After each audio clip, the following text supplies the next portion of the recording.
Bueno, el siguiente ponente casi no haría falta presentarlo porque todos los asistentes creo que conocen a Miguel Ángel Álvarez Pareces. Es representa, como yo les decía, como de los máximos expertos en el tema que hay en este país. Y sobre todo, yo voy a ligar su figura al enorme esfuerzo, que casi es como toda una trayectoria científica, podría ser en el ámbito académico, a esa presidencia de organismos como Incuna, ¿no? Incuna que es el aglutinante realmente que tenemos en este país de todo aquellos esfuerzos profesionales, investigadores, de transferencia que pueden existir sobre el patrimonio industrial. Y esto es así ha sido así a lo largo de décadas, es decir, que es un lugar en que todos pensamos imprescindible, ¿no? Para decir algo, es un foro imprescindible, ¿no? Y sobre todo es un foro evolutivo, ¿no? Siempre dinámico a nuevas acciones, como comentábamos el otro día, ¿no? También Incuna produce publicaciones muy interesantes como la revista Abaco y otras. También Miguel Ángel ha dirigido, ¿no? Y dirige proyectos y planes como Los Caminos de la Plata en España y América, que fue galardonado con el premio Somos Patrimonio en 2008 o la guía con 33 propuestas de industria, cultura y naturaleza que fue publicada por la editorial CICES en 2010, ¿no? También fue presidente de TICHI o TICI España y bueno, está vinculado al Comité Español también del Consejo de Protección del Patrimonio Industrial y también, por supuesto, a la Comisión de Seguimiento del Plan Nacional de Patrimonio Industrial. Y sin más, bueno, yo te cedo la palabra para que nos presentes tu comunicación de hoy. Muchas Bueno, gracias. muchas gracias por la amable presentación a Ángeles, extensiva, por supuesto, a las entidades que organizan este evento, ¿no? Como son el Instituto del Patrimonio Cultural de España o la propia Universidad de Alcalá de Henares, a la que está vinculada Ángeles. Yo voy a tratar de exponer algunas reflexiones o preocupaciones en torno a lo que es el ítem, ¿no? del seminario, que es sobre, en este caso, la conservación de los paisajes postindustriales en sus términos de protección, de identidad, de valorización también, y comentar algunos aspectos ligados a lo que es, a mi entender, la situación actual, ¿no? de esta parte de la memoria industrial, o el genius loci, como comento, planteado en lo que pueden ser en nuestra práctica cotidiana las utopías y las distopías en la recreación patrimonial de los paisajes culturales, específicamente en este caso industriales. Voy a tratar de compartir la presentación y para ir sobre todo siguiendo los aspectos bueno, que yo considero así en un tiempo tan limitado, que plasman o manifiestan mis preocupaciones, ¿no? En este caso concreto, quería plantearlo, ¿no? con una cita de Jean-Claude Daumas, ¿no? Que es con una obra que para mí es fundamental, que es sobre la fábrica, la memoria y la historia, ya publicada en el año 2006 y donde plantea esta preocupación, ¿no? por el Perdón, patrimonio material de la Miguel Ángel, industria. disculpe que le corto. ¿No lo podrá poner en pantalla completa? Muy bien, de acuerdo. Bueno, Gracias. seguí, disculpen por la interrupción, ¿no? En este caso estaba hablando de Jean-Claude Daumas, de ese planteamiento que hacía o de esa reflexión ya en el año 2006 de lo que representa esta ruptura dramática, ¿no? en nuestras sociedades contemporáneas, que es las que aquejaba en aquel momento y era visible en todos los países de todos los continentes, el fenómeno de la desindustrialización, de la ruptura de la piedra angular de la revolución industrial, vapor, carbón y acero, y la caída y desaparición de actividades que consideramos parte de nuestra vida cotidiana y de nuestra vida social, ¿no? Las crisis de la minería, del textil, de la siderurgia, del mundo, reconversión del mundo agroalimentario, de la siderurgia y tantos sectores industriales ya, digamos, obsoletos o en una fase crítica y de cambio hacia unos nuevos modelos, hacia unas nuevas fuerzas productivas y cambios en las relaciones de producción. Y, por supuesto, vestigios históricos, testimonios y testigos de nuestra vida cotidiana, pues afectados de su demolición, de su desaparición, de unos cambios fundamentales en nuestros entornos urbanos, rurales, que aquejaban en algunos casos a estos espacios industriales que iban siendo progresivamente abandonados, con el riesgo de borrar ese recuerdo de una etapa fundamental de nuestra historia contemporánea, como cual es la civilización industrial. Testigos y testimonios que en un caso son fundamentales para explicar a nuestros hijos, al futuro, el trabajo, las formas de ver y entender la vida de nuestro presente, de nuestros padres, de nuestros abuelos, y la desaparición de unos elementos identitarios vitales que ninguna sociedad puede construir, en este caso, un futuro sin hacer viable y hacer tabla rasa de su pasado, como es el riesgo, en este caso, que se corría a partir de la desindustrialización. Esta desindustrialización, en mi opinión, no es la antesala de una sociedad postindustrial. Desgraciadamente, este es un término ambiguo, es un término, en algunos casos, utilizado mucho en la sociología industrial en los años 70, 80, 90, a veces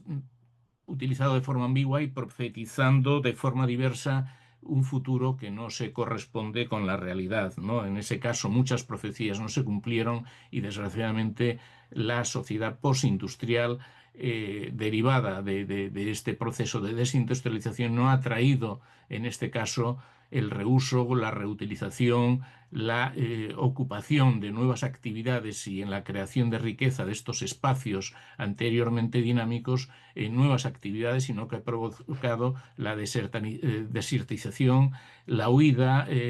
migratoria, digamos, unos cambios fundamentales en la ordenación del territorio y procesos, en algunos casos, que han perturbado nuestra vida y nuestras formas de ver la vida también.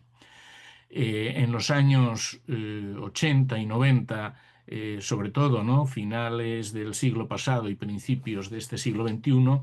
el patrimonio industrial se fue convirtiendo en un fenómeno de impacto creciente en la sociedad. El paso de la arqueología industrial como método de estudio, de análisis de estos restos de la antigua industrialización, que ponían en valor las señas de identidad, las prácticas colectivas, se va convirtiendo también en un fenómeno cultural más amplio, que da paso al término patrimonio industrial, que en mi opinión es la expresión cultural de la arqueología industrial como método de análisis y estudio. Hay intentos y hechos y situaciones en todos los países que provocan, desde la propia creación del Comité Internacional para la Conservación del Patrimonio Industrial en los años 70, a partir del Reino Unido, de una organización en forma de trust que se va extendiendo en otras partes del planeta, a la preocupación de organismos nacionales e internacionales en los cuales, en mi entender, es de hecho destacado, primero porque participé en ello y esta experiencia personal siempre marca el resto del devenir, del interés por estos asuntos, ¿no? de los paisajes industriales o del patrimonio industrial, sino que también hay que reconocer la importancia que tuvieron los coloquios del Consejo de Europa, en colaboración en algunos casos con el Museo de la Minería de Bochum, o el establecimiento de determinados estudios, ¿no? sobre qué políticas plantear para la conservación o preservación del patrimonio industrial y del patrimonio cultural, en los cuales destacaría también estos hechos en los años 80, el papel de una persona desgraciadamente fallecida recientemente, y que quiero reconocer el enorme mérito que ha tenido José María Ballester desde el Consejo de Europa de introducir en la agenda política europea fundamentalmente lo que es la defensa, el reconocimiento, la valorización de lo que tiene el patrimonio industrial como un patrimonio vulnerable, un patrimonio en riesgo, poco reconocido, y que necesitaba de políticas activas de equiparación dentro de otras del patrimonio cultural, al igual que otras manifestaciones en este sentido. En esos años, el patrimonio industrial, en algunos casos, se planteaba en función de temas de caso, de lugares concretos de antigua industrialización, de enorme importancia histórica, política, social, porque se habían, en este caso, diseminado su influencia por diferentes aspectos a lo largo del mundo, ya que el patrimonio industrial es sobre todo un patrimonio global. Es en algunos casos la expresión material de una producción o de mercancías o de insumos que se plantea en unos lugares o centros de producción o fábricas donde se producen mercancías que van a lugares distintos y distantes, y por lo tanto su influencia no es solo local, sino que este patrimonio local se convierte en un patrimonio global, combina lo local con una dimensión internacional, global, como es el propio proceso económico capitalista, que es el que fundamenta, en algunos casos, fenómenos como la revolución industrial. Por lo tanto, habría que distinguir siempre lo que es, en algunos casos, esa situación del patrimonio, no solo como elementos aislados, sino planteados y vistos también como conjuntos, como paisajes, como la importancia de las redes lineales históricas, en muchos casos, o las entidades de memoria o patrimonio inmaterial, para luego establecer una lectura integrada del territorio, como veremos, ¿no? Y dentro de eso, el paisaje en su primer momento no tenía la importancia que fue adquiriendo posteriormente dentro de la visión, ¿no?, de los interesados, investigadores, estudiosos y políticos en las prácticas patrimoniales en relación con la protección y la valorización del patrimonio industrial. El paisaje adquiere una dimensión cualitativa y entra un poco más tarde en la conceptualización de estos aspectos. Y cuando hablamos de paisaje, quiero detenerme en que hay tantos paisajes posibles como miradas se dirijan hacia el entorno. Si el territorio es el espacio de obrar del hombre, el paisaje es esa visión personal que tenemos de lo que estamos viendo, ¿no?, de la expresión visible que tenemos del territorio, y por lo tanto en muchos casos es individual. Las emociones, los sentimientos, lo que nos transmite el paisaje puede ser diferente para cada uno de nosotros. Por lo tanto, el paisaje existe en cuanto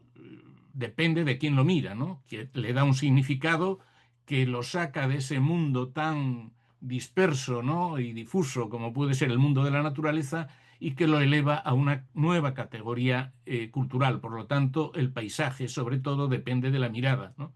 Y hay tantos paisajes posibles como miradas de las personas o de los ciudadanos se dirijan hacia un entorno muy determinado.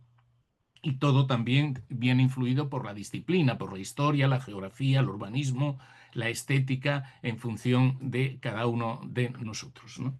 En este caso, adquiere una importancia fundamental en este tiempo la recreación cultural de espacios industriales abandonados. En ese sentido, en los años 80, 90, empiezan a aparecer fenómenos que tratan el patrimonio industrial de una manera diferente en su relación con la conservación y la preservación. Aparecen museos, en una primera etapa como museos de la recesión, un intento a veces desesperado de albergar objetos antiguos, de albergar instrumentos, utillaje, cosas que desaparecen en determinados artilugios, en determinados edificios que se van produciendo.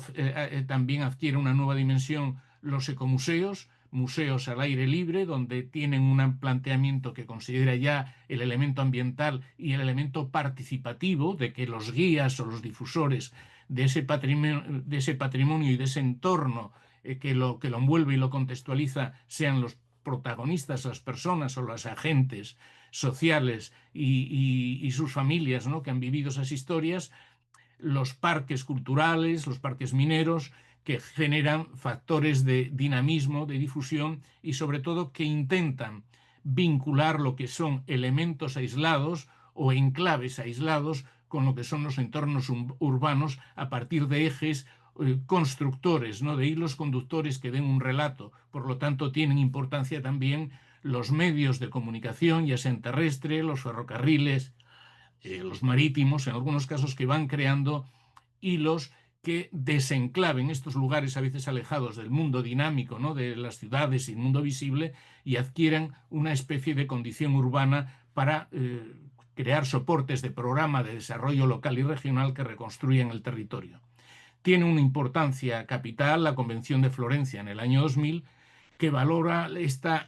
dimensión cultural, ecológica, social del paisaje y que sobre todo lo reconoce como un recurso favorable para la actividad económica y establecer la identidad de un territorio. Al hablar de paisajes industriales y de paisajes postindustriales, después de acabada o terminada la actividad o el uso a la que dio origen, tiene una importancia fundamental, sobre todo en el año 1992, ¿no?, donde se reconoce internacionalmente por los organismos internacionales de UNESCO la categoría de paisaje cultural evolutivo. Es decir, estamos analizando unos paisajes no fosilizados, sino dinámicos, que evolucionan al hilo que funciona y evoluciona una sociedad. Y agrega el concepto de paisaje en el año 92 a las 3 categorías que tradicionalmente tenía la Convención de la UNESCO desde el año 1972, que eran los monumentos, los conjuntos y los sitios. En particular, la novedad en este año consiste en la connotación del paisaje cultural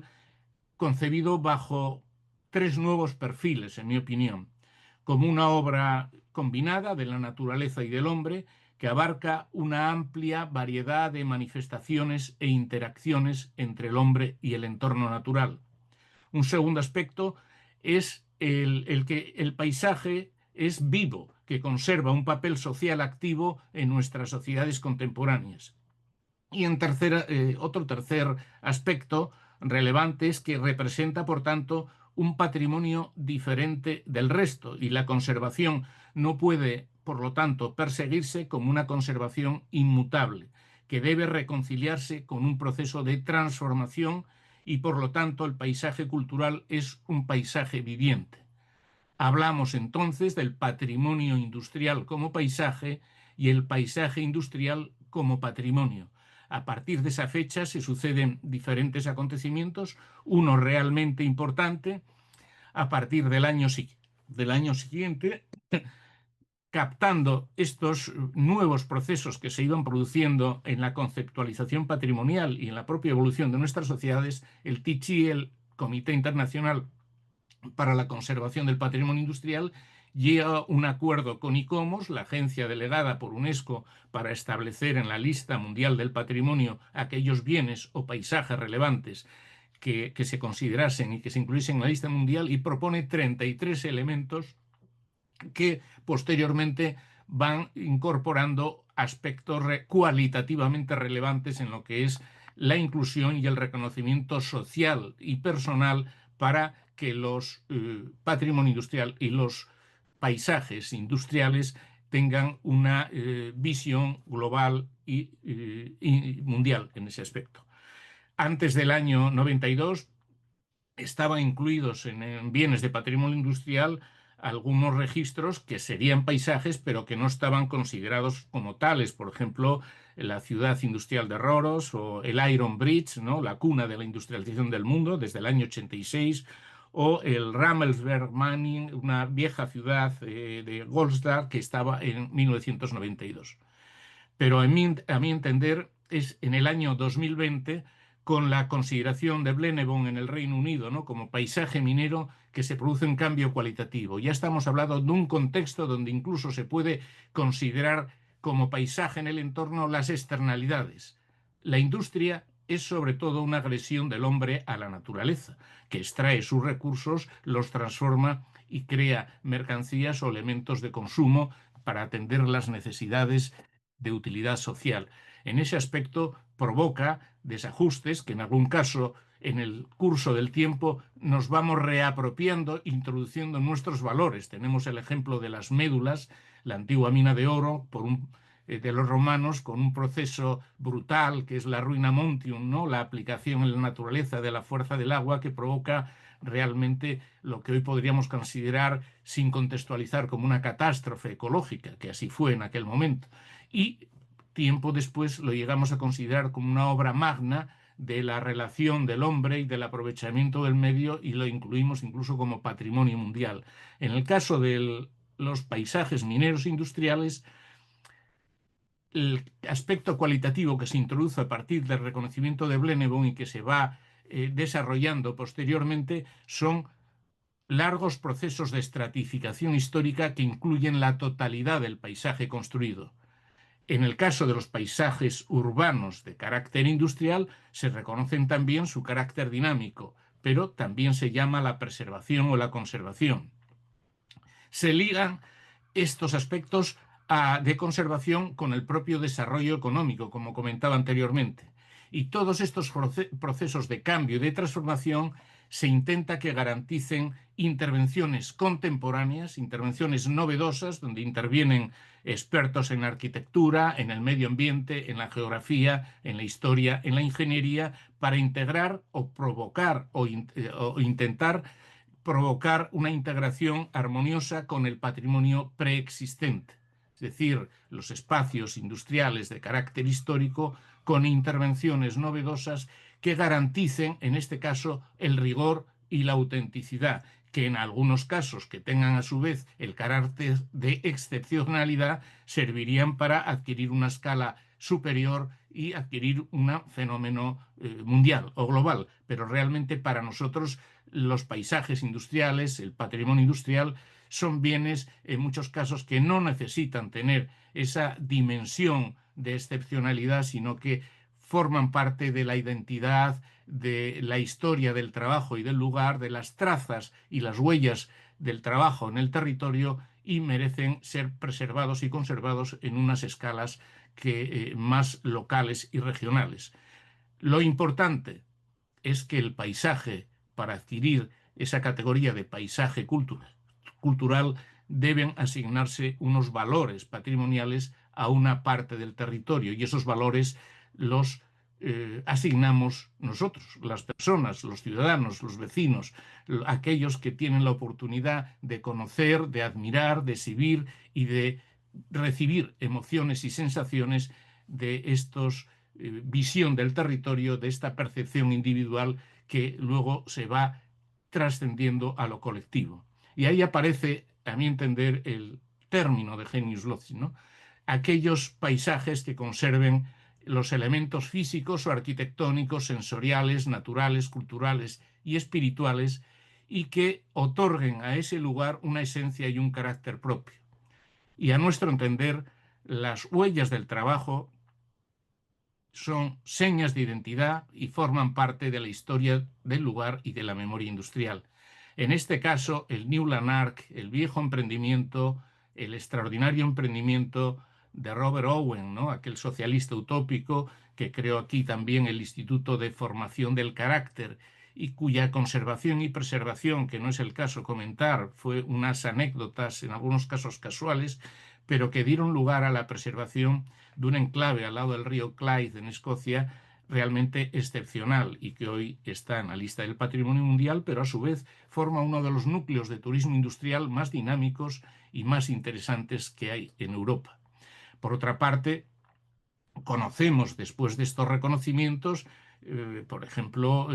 reconocimientos de diferentes lugares que son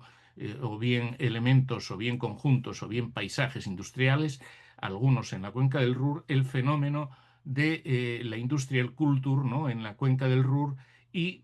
la irrupción también del fenómeno de los SERI, de esos itinerarios europeos de patrimonio industrial que fueron ensayándose, sobre todo a principios de los años 2000, a escala local y a escala regional, y que a través de determinados programas europeos pudieron conectarse con experiencias de otros países y hoy conforman una iniciativa realmente importante que conlleva este fenómeno de red, de transmisión, de compartir, de establecer redes de trabajo que, por otra parte, y desde el punto de vista económico, son efectivamente necesarias y viables para mantener y dar viabilidad y sostenibilidad en el doble sentido técnico y económico a lo que es la conservación y la preservación de un patrimonio tan vulnerable, tan complejo, de objetos de grandes dimensiones, donde introduce elementos, como decía, de externalidades, elementos que contextualizan, que son de diferente carácter.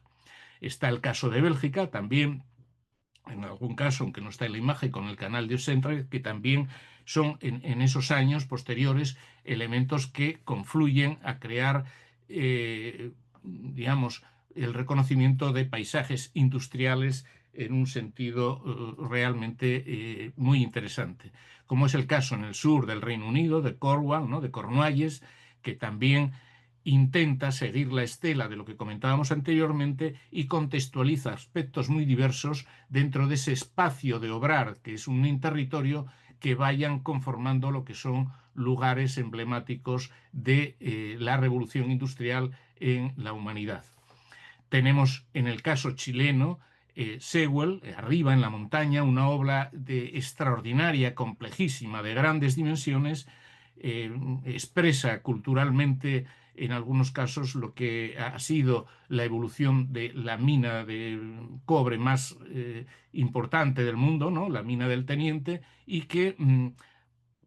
reúne en su complejidad como paisaje y en su preservación y conservación de los elementos que integran el mismo una apuesta y un reto realmente importante, resuelta a partir de la gobernanza y la creación de instrumentos de gestión entre empresas privadas y diferentes administraciones. O bien tenemos, en el caso más reciente, un concepto nuevo del paisaje industrial de la conservación que se incluye en patrimonio industrial ya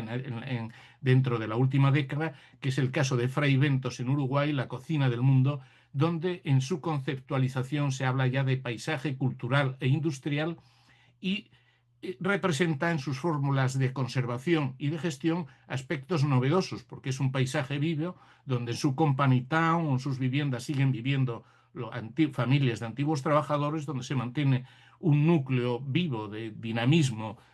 ciudadano y también un complejo de finales del 19 con objetos realmente complicados en su intervención y en su preservación, pero que da un paso cualitativo, sobre todo por la interpretación del carácter sistémico, que estamos hablando de paisajes dentro de un sistema y que necesitan para su gestión y su conservación y su preservación el tener claro esa conceptualización. Estamos, por tanto, en un mundo de paisajes transformados, como decía anteriormente, en que la naturaleza y la cultura forman partes de un concepto único de patrimonio y que son paisajes evolutivos en los cuales es fundamental el conservar transformando, y que en esa herencia cultural o en ese legado está la identidad de su territorio. Tenemos casos, como estamos viendo la imagen, o bien de la intervención de Bofill, de una antigua fábrica en un estudio de arquitectura, o abajo en el caso realmente extraordinario de la fundidora de Monterrey en México, la primera empresa siderúrgica de América Latina, en el cual el patrimonio se va creando día a día, es presente, y también proyectos de futuro, en algunos casos debatibles o discutibles, pero realmente interesantes, en que, y en este caso incontrovertibles, en que representa y da una personalidad determinada a los territorios, fomenta la diversidad cultural y genera lazos de interpretación con la sociedad.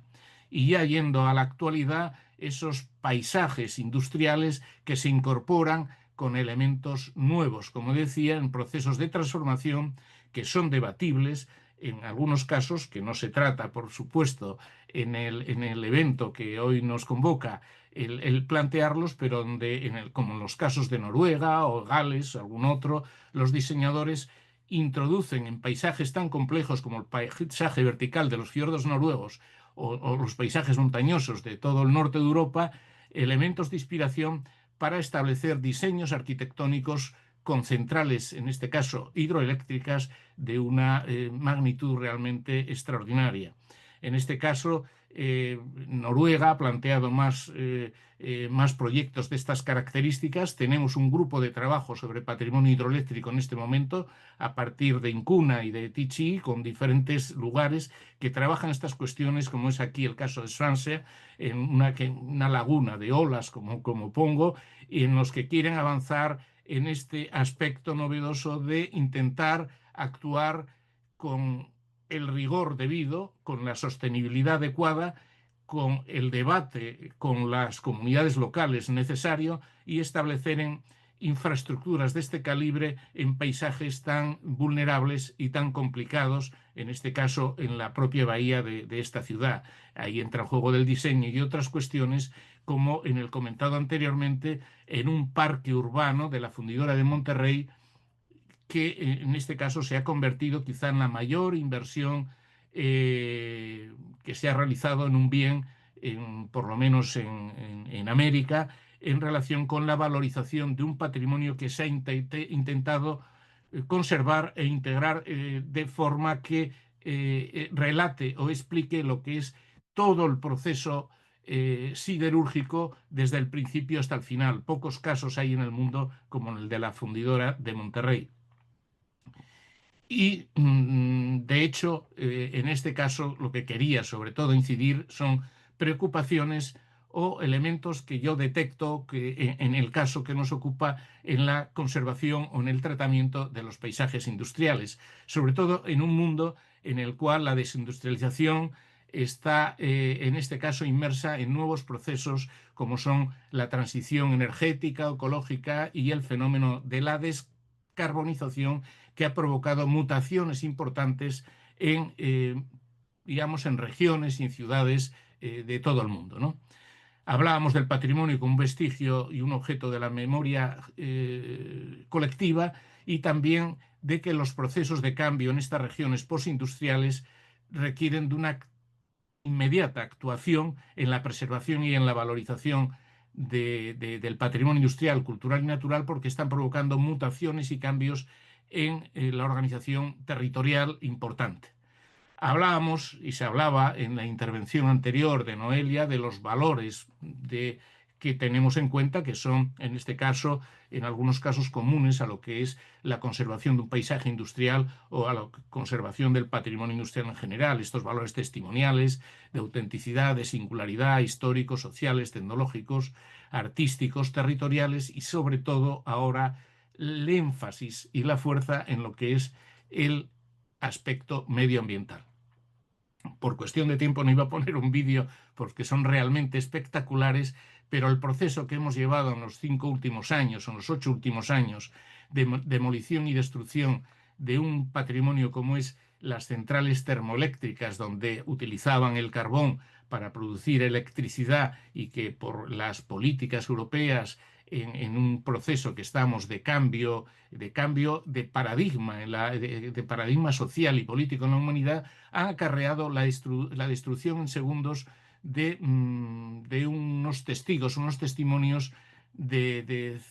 decenas de años de historia, que en algunos casos han provocado un efecto contradictorio. Frente a la alarma de especialistas, de ciudadanos o de personas preocupadas por el patrimonio industrial ante la destrucción acelerada de estos lugares, que en muchos casos ya eran lugares de memoria, por otro lado hemos visto que incluso la destrucción o la demolición se enfatizaba como un elemento tecnológico de primer orden, de poder destruir estos enclaves en cuestión de segundos, y además en algunos casos gozaron con el aplauso de los ciudadanos, que iban como si fuese un acontecimiento festivo a festejar la desaparición de estas cuestiones.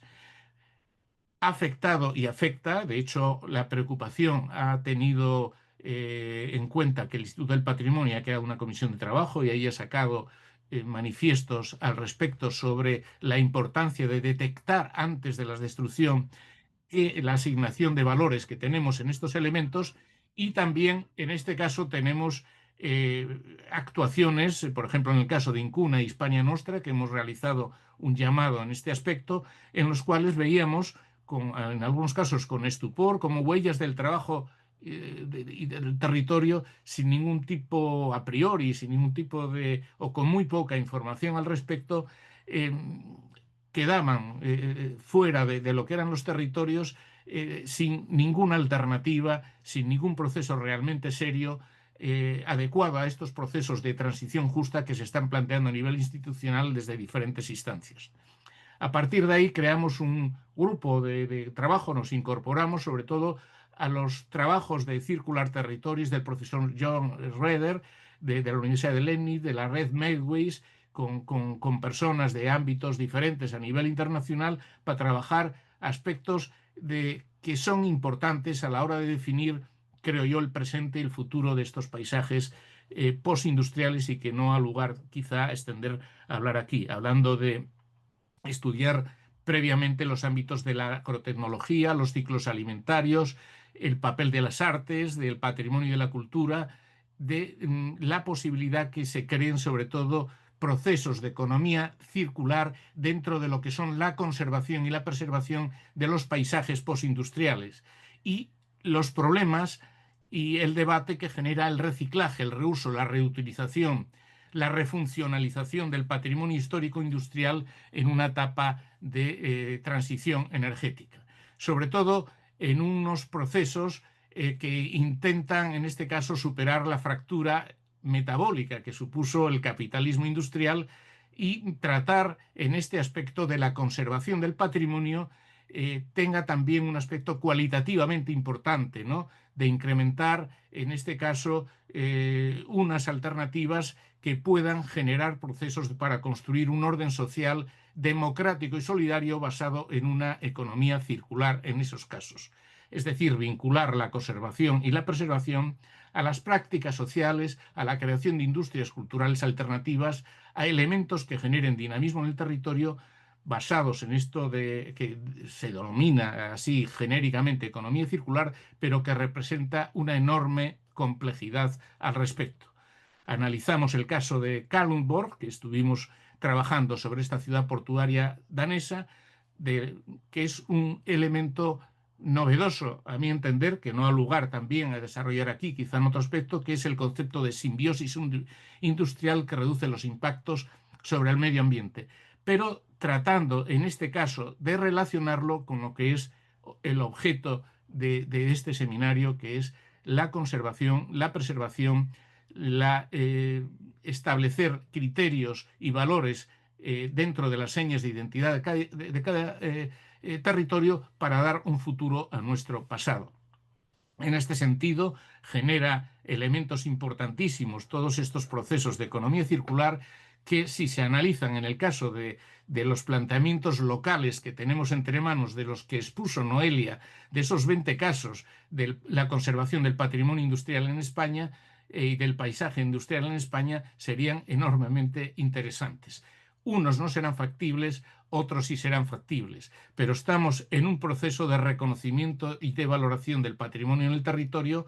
que no puede ser ajeno a nuestras prácticas de consumos culturales, del turismo y la revitalización urbana, del interés pedagógico, de la renovación de estas ideas, de las identidades urbanas y de nuestras identidades territoriales, en procesos muy diferentes. Unos ya tuvieron su reconocimiento, como era el caso del Río Tinto comentado,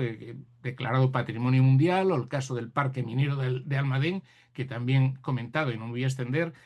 o otros casos realmente interesantes que, sin llegar a ese reconocimiento, provocan iniciativas de dinamización del territorio realmente interesantes, como son las Salinas de Añana en Álava, o como son lo que yo llamo las rutas del kilovatio, que es la combinación de arte, ingeniería y arquitectura en las centrales hidroeléctricas, por ejemplo, en el contexto asturiano, pero no solo asturiano, sino del norte de España, y que se extiende también por León y Palencia, o Galicia, o Extremadura, o Castilla y León, en otros muchos lugares, ¿no? En este caso también expresiones en antiguos paisajes postindustriales, realmente con un contenido interesantísimo y de debate, de combinar lo viejo y lo nuevo, como es la fábrica de luz, utilizando la antigua,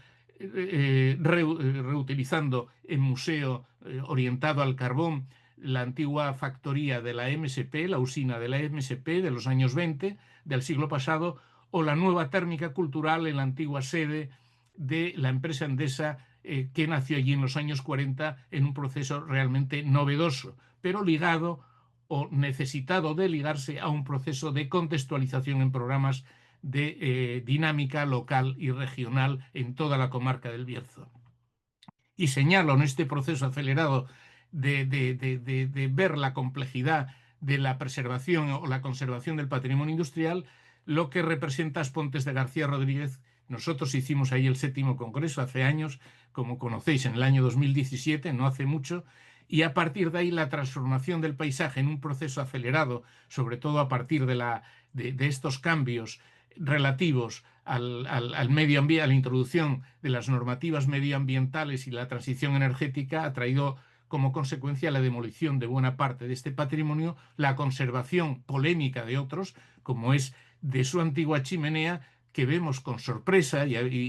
enorme sorpresa como cuanto antes algunas comunidades locales eran las más exigentes en su preservación y conservación para conformar parte de la historia del trabajo, de las trazas, de la identidad de ese territorio, ahora algunas de ellas promueven la demolición y, curiosamente, la administración, en este caso la administración patrimonial desde Galicia, crea un bien de interés cultural en este paisaje transformado para tratar de mantener esta chimenea que fue en su momento la más alta de Europa y a su vez ha tratado de intervenir en procesos en que ha colaborado la propia empresa Endesa, pero también con muchas contradicciones con las comunidades locales y con las administraciones públicas, de un proceso de incorporación, de renaturalización de lo que eran antes espacios industriales abandonados, pero que también es de interés el debatir y el plantear sus luces y sus sombras al respecto. Y por eso hablo yo de distopía, ¿no? En ese sentido, de una representación de esta sociedad que se ve, digamos, como con caracteres o con vectores negativos que causan la alienación humana y que llevan a un futuro apocalíptico. Y por otra parte, de la utopía, en la que se puede considerar como un proyecto de realización social para representar algo de lo que se quiere construir, formas concretas de una sociedad que busca de superar sus problemas y reordenarlos en torno a una idea, entre los que estamos o los activistas sociales o patrimoniales o investigadores o estudiosos o ciudadanos, en definitiva, interesados en que el patrimonio, como testigo, testimonio, seña de identidad, es un vector y un elemento importante para avanzar hacia esa utopía y, en este caso, dentro de esta disyuntiva, ver cómo se resuelven casos como los que tenemos actualmente, en algunos incluidos en el Plan Nacional de Patrimonio Industrial, en otros no tanto, pero realmente importantes en las comunidades locales. Reflejo aquí 4, el caso de Mazarrón, cómo se puede conciliar el turismo masivo, la admiración de un paisaje que transmite emociones, sensaciones, perturbaciones, incluso en algunas preguntas, algunas sin respuesta, pero que conlleva también el paso y el recorrido de decenas de kilómetros por un lugar que es maravilloso desde el punto de vista del explorador urbano o del explorador turístico o rural, pero que conlleva riesgos medioambientales importantes porque está sin tratar, sin intervenir, sin resolver esta contradicción que representó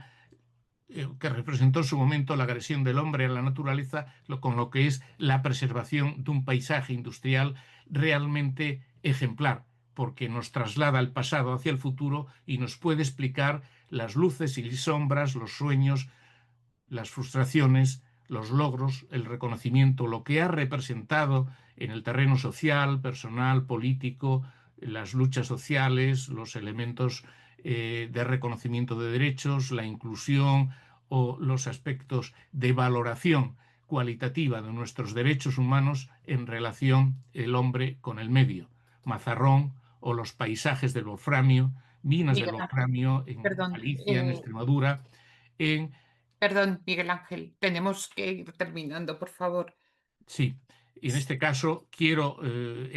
terminar con esta reflexión sobre lo que representa la preservación e intervención de los paisajes postindustriales que se enfrentan a un número creciente de mediaciones entre objetivos que no son siempre conciliables y que, por lo tanto, es inaplazable una reflexión para redefinir el alcance de la conservación y qué requisitos de rigor o identificación debemos contraponer o conciliar con la intangibilidad del patrimonio aquellos que no pueden negociarse, en algunos casos ponerlos de manifiesto. Activar el patrimonio en estos paisajes postindustriales, renovando las identidades, la protección y la intervención, y considerar que la conservación y la reutilización adaptativa son procesos de apropiación social que deben preservar los valores, conciliarse con esta sostenibilidad ambiental y que el patrimonio y el paisaje se crea día a día, no es solo memoria, es presente y proyecto de futuro.